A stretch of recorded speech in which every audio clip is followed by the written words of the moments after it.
Hello everybody and welcome to another uncanny episode of History of the Marvel Universe. This channel is sponsored in part by Patreon supporters. If you would like to contribute and vote in monthly polls that determine what topics get covered on the channel, then you can sign up for an event of your choosing over at patreon.com/MaryMarvelite. The link is in the description below along with other places you can find me. Previously on the channel, we looked at the origins and early years of Alex Summers, the mutant hero known as Havok. We talked about his upbringing and family, his connection with Amet Abdal, the living pharaoh, and the beginnings of his relationship with Lorna Dane, Polaris. When last we left off, Havok was a member of a team of X-Men who operated covertly out of a secret headquarters in the Australian outback. Polaris, meanwhile, had been possessed by the body-snatching marauder known as Malice.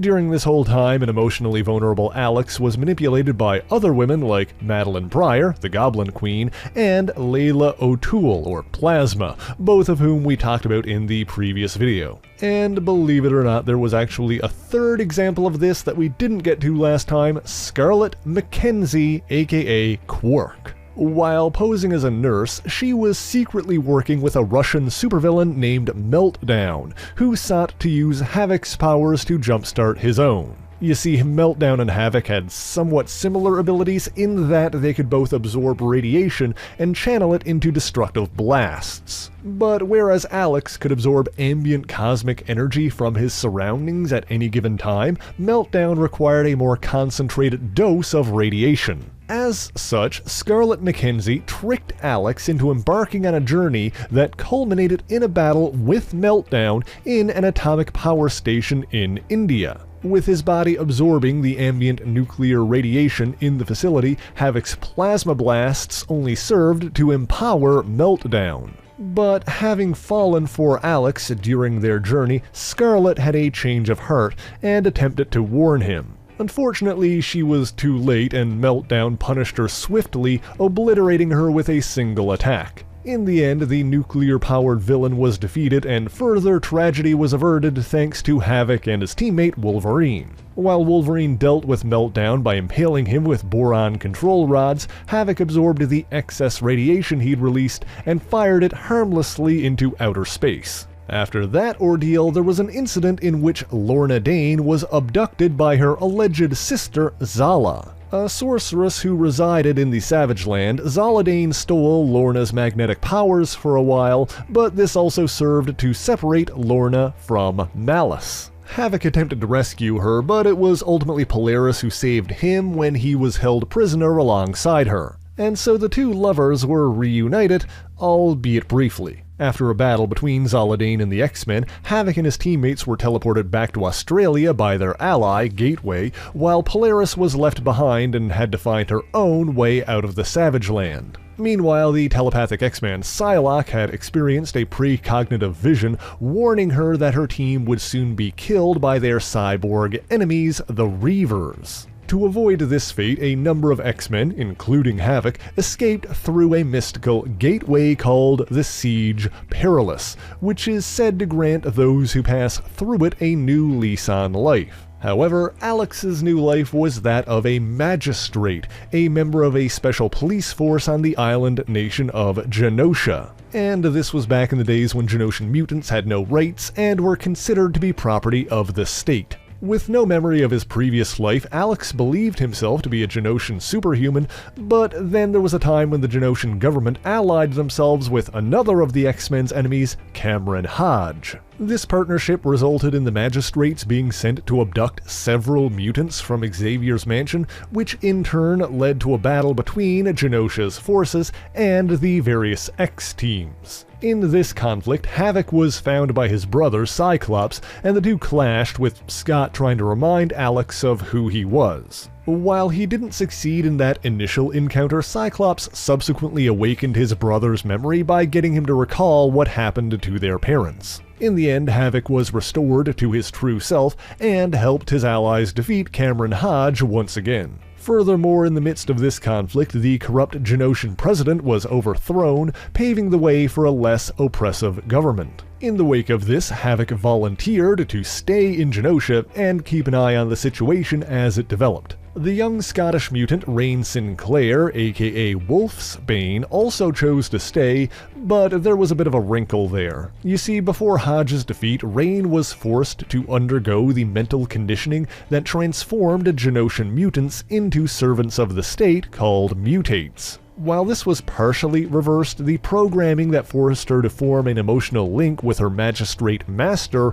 remained. And of course, it just so happened that the magistrate in question was Alex Summers. And so when an American operative named Dr. Valerie Cooper later invited Havok to join her new government-sponsored X-Factor team, Wolfsbane joined as well. Polaris also became a member of that group, which caused Wolfsbane to grow jealous when Lorna rekindled her relationship with Alex. Another notable member of that group was Jamie Madrox, the Multiple Man, who Alex previously befriended while he, Lorna, and Jamie were all living together on Muir Island. Havok served as the leader for that version of X-Factor, and while he did well, he often felt inferior to his brother. One foe he and his team clashed with during this time was a bounty-hunting mutant named Random. Over the following months, X-Factor encountered Random a number of times, both as an ally and as an adversary, depending on the circumstances. Shortly after their first battle, Havok returned to Genosha with X-Factor,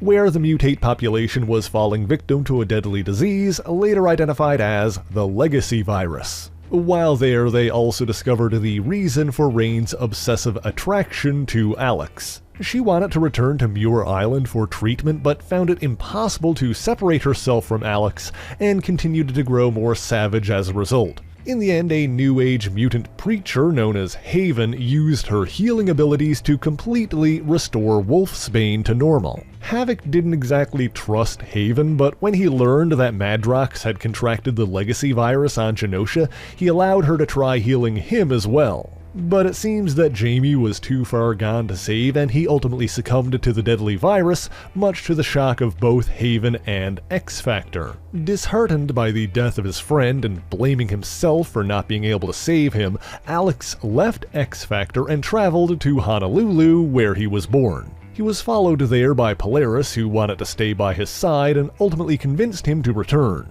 Although while they were there, the two had another encounter with Malice, who possessed Alex in an attempt to kill Lorna. The two were aided by an unlikely ally when Mr. Sinister separated Malice from Havok and seemingly killed her. Havok returned to X-Factor after that, but the team experienced tragedy yet again when Guido Carosella, aka Strong Guy, suffered from a heart attack and fell into a coma. Before the team could even begin to deal with that, the universe itself crystallized and shattered as the timeline altered. This was due to events happening elsewhere, as Professor Xavier's son, Legion, went back in time and attempted to kill Magneto before he became a mutant terrorist, but inadvertently killed his own father when he interfered, causing the present to be transformed into a darker reality known as the Age of Apocalypse. The Alex Summers of this altered timeline was a prelate who lived under Apocalypse's rule and served a twisted version of Hank McCoy called the Dark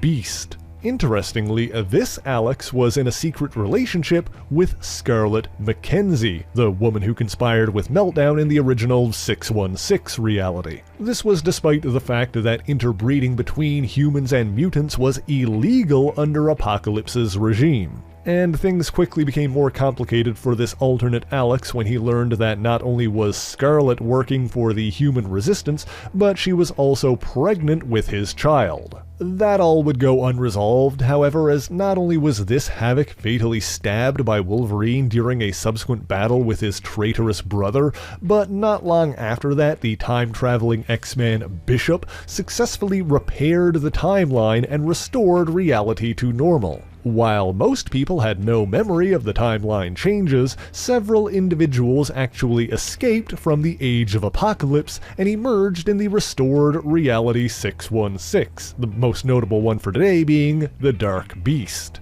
Havok's life resumed where it had left off with him leading X-Factor, but with Jamie dead, Guido in a coma, and Rain having left to return to Muir Island, he continued to question his place in the world. Things continued to spiral when X-Factor was sent to capture the mutant criminal Mystique in Wyoming. While they did succeed in their mission, Havok's powers began to build out of control, causing him to inadvertently release a plasma blast that destroyed a nearby dam. He intended on traveling to Canada's Department H so they could help him find a solution to this, but then he was abducted by a woman who appeared to be Scarlett Mackenzie back from the dead. Now, the identity of this Scarlett has yet to be fully explained, but all available evidence suggests that she was an imposter working for the Sugar Man, another twisted refugee from the Age of Apocalypse. But before she could deliver Alex to her master on Genosha, he was taken by a rival mercenary known as Fatale.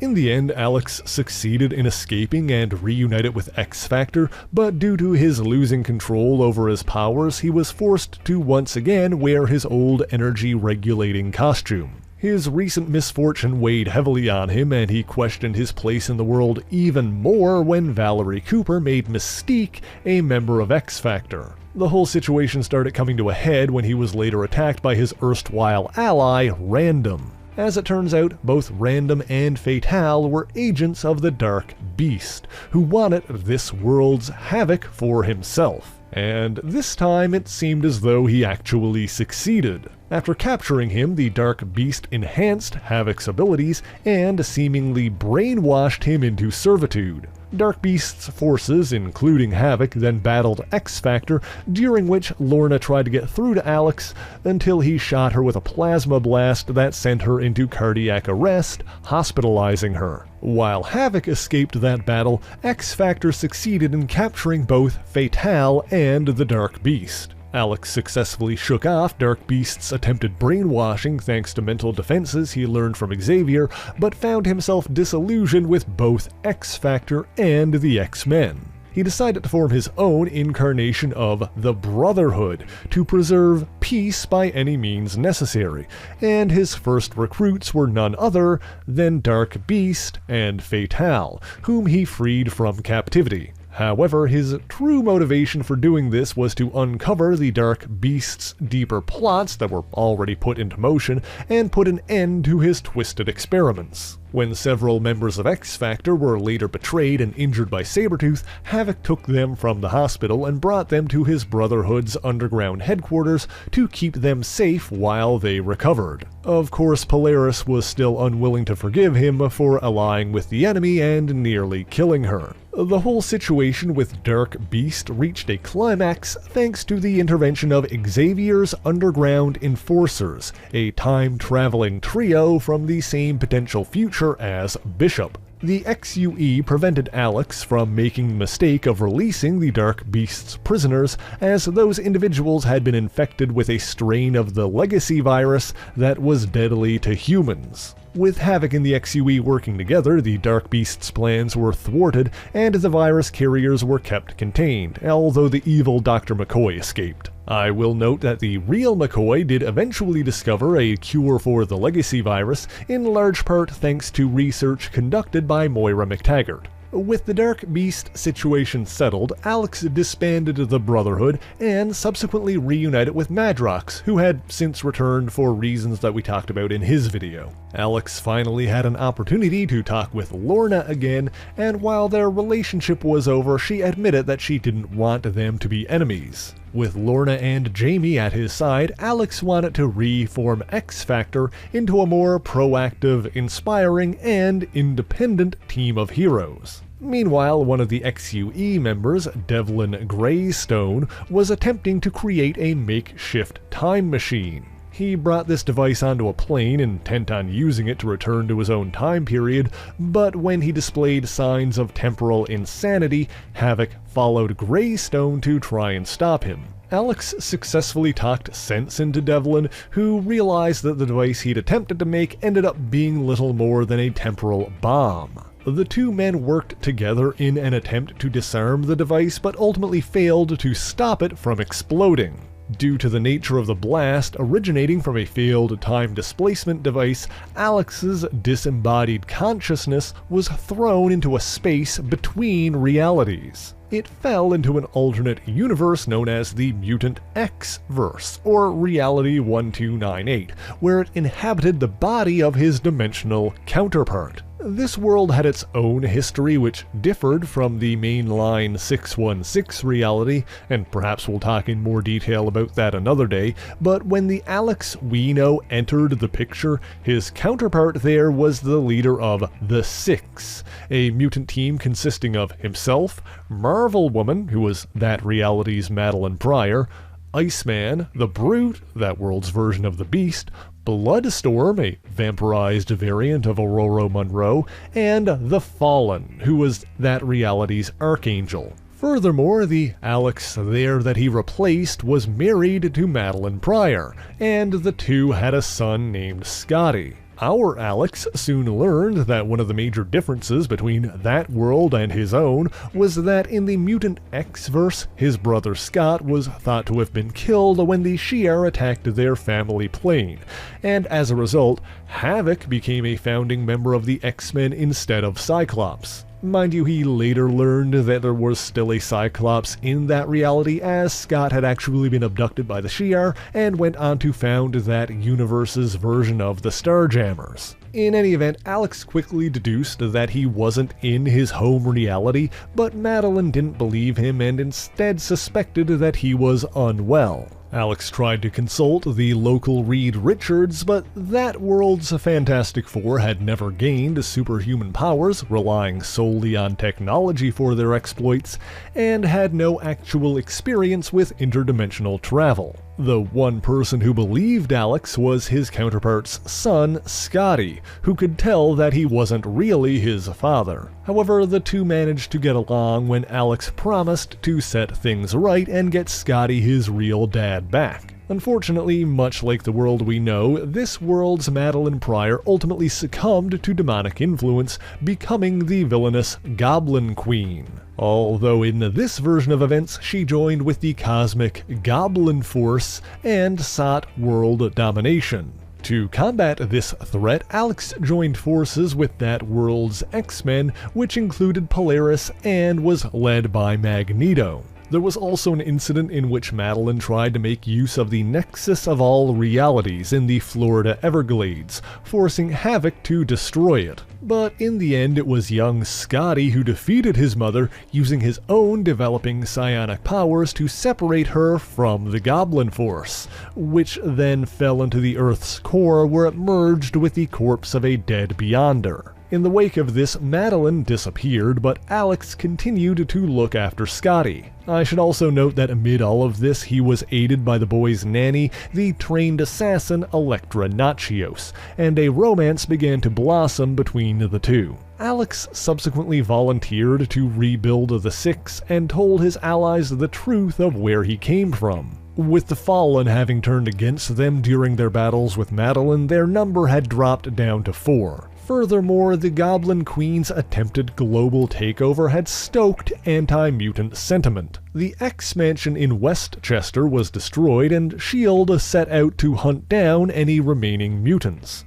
Going on the run as fugitives, the Six replaced their missing members by recruiting Gambit, as well as a mutant who had taken over the mantle of Captain America. The Six had a number of missions after that, allying with Apocalypse to combat an insane Professor Xavier, and later clashing with the Iron Giant Man and other Avengers while trying to cross the border into Canada. It was during that battle that the Beyonder, who was trapped in the Earth's core, linked itself to Captain America, driving the hero mad with power. Alex clashed with the Captain, their conflict releasing so much destructive energy that the Avengers were incinerated and the moon was destroyed. This also released the Beyonder from his terrestrial prison, and if you're a longtime viewer of the channel, you probably already know how powerful Beyonders can be. But this Beyonder was the one that merged with the Goblin Force, whose nature soon superseded his, and used his body to resurrect the Goblin Queen. Fortunately, Alex learned that when he attempted to destroy the Nexus of all realities, he had actually become its new host, giving him enough power to challenge this cosmic threat. In the end, he pulled the Goblin Force into the Nexus, freeing Madeline from its influence once and for all. As a result, the Madeline Pryor of Earth 1298 was reunited with her son and her allies. But by doing all of this, Havok fell into a dimensional rift from the Nexus as well. No longer its host, his consciousness was once again lost in the empty space between realities. Meanwhile, back on Earth 616, unbeknownst to his friends and family, Alex's physical body was found. Still alive, but completely comatose, he was brought to the Rosie Manor Convalescent Hospital in upstate New York, where he was tended to by a nurse named Annie Gazakanian. A lonely single mother, Annie fantasized about what her life would be like if the handsome John Doe she cared for one day awakened and swept her off her feet. But then one day she saw Alex Summers' picture in the newspaper and realized that her patient was an X-Man. She did the sensible thing and contacted his brother Scott so that Alex could be brought back home to the mansion in Westchester. However, she also volunteered to go with him so she could continue caring for him as a nurse. Now, lest you think she did that only for Alex, it should be noted that her son Carter was also a mutant, and so she brought him to the Xavier Institute as well. Once they were there, Xavier attempted to awaken Alex, but discovered that his mind was lost in the void of the astral plane, where it couldn't be reached without losing himself as well. But much to his mother's alarm, one day Carter Gazakanian used his own burgeoning psionic powers to delve into the void and reconnect Alex's mind and body. Carter was nearly lost to the darkness as a result, but thankfully Professor Xavier was able to pull the boy back before he was too far gone. And so in the end, both Alex and Carter were able to awaken with their minds intact. Havok was reunited with Polaris, but their relationship quickly grew more complicated than ever. But for that story and what happened after, you can check out my trilogy of videos on Lorna Dane, as it delves a lot into those plot points. That being said, there are some more Alex-centric stories that we could cover, so if you'd like a third Havok video that largely skips over topics we've covered elsewhere, be sure to let me know in the comments. In the meantime, that is all I have for you this week, and thank you so much for watching this video. If you enjoyed it, be sure to leave a like, subscribe to the channel, and share it on your favorite social media. As always, the issues referenced in this video are listed in the description below if you would like to read them for yourself, as well as links to other places you can find me. Let me give a special shout out to all of my Patreon and Ko-fi supporters, Twitch subscribers, and YouTube members who all help make the channel possible. By signing up for any ongoing amount on any of these platforms, you can get your name in these special thanks here, but Patreon is the one that helps determine what topics get covered on the channel via monthly polls. Oh, I've also started uploading the videos directly to Patreon, so if you are a paying patron, then you can watch them without YouTube ads over there. And of course, if there is anything in particular that you would like me to talk about, be sure to let me know in the comments. But that is indeed all I have for you this week, and so until next time, true believers, Excelsior!